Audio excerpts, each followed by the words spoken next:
ايوه يا نجم، باص يا نجم. ماليش فيها، تعالى ورينا بس كده ايه يا عم. تعالى انت بتلعب كوره في مكان اكل العيش.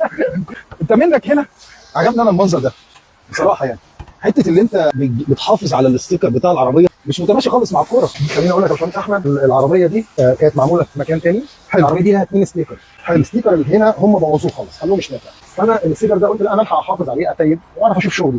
العربيه دي لما اتعملت في مكان تاني، الفكره اللي انت بتحافظ على اقل حاجه، الحاجات اللي هي الواحد بيهتم بيها ما يجي يبيع عربيته. تمام، بيهتم جدا اللي هو الاستيكرات بتاعت العربيه الاوريجينال بتاعتها ما حدش يجي جنبها. هي دي تفاصيل الفابريكا. ما هي دي التفاصيل مش لفظ. الفابريكا تفاصيل بتاع التفاصيل. ايه علاقه الكوره بقى بالاصلاح؟ وايه القصه دي؟ انت حكيت لي قصه كده مش قوي يعني. طبعا كل الناس من حقها ان هي تبتكر. مفيش مشكله، بس لو احنا بنبتكر نعرف الناس. انا النهارده بعمل افيه حلو ان هو ايه، يلا انا هدخل الكوره في اي وقت. طب هو دلوقتي لو عربيه صاجها خفيف، الكوره دي ايه اللي هيحصل في الصاج ده؟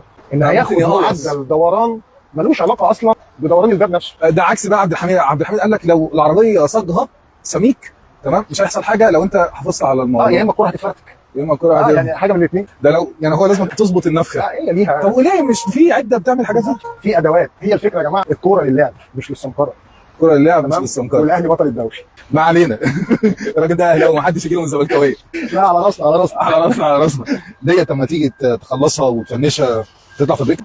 انت عارف انا اهتمامي بالدواخل عامل ازاي؟ الاجزاء الجوهريه. يعني انا هدي حضرتك مثال. انا لسه كان عندي عربيه حالا كانت بتعمل معاينه دلوقتي، عربيه ماتسوبيشي كريستال. حلو. الراجل جاي عايز يعملها فابريكا، فانا وقفت شرحت له قلت له عيني اعملها لك فابريكا، بس قيمه السعر لما تيجي تعمل ريسيل تمام الفرق الشاسع اللي عندك. الراجل قال لي لا اوكي، عنده مشكله في الدواخل.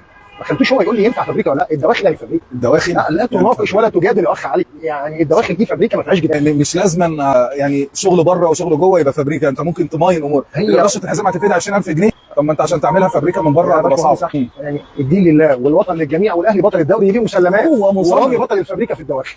خلاص كده. بطل القلق.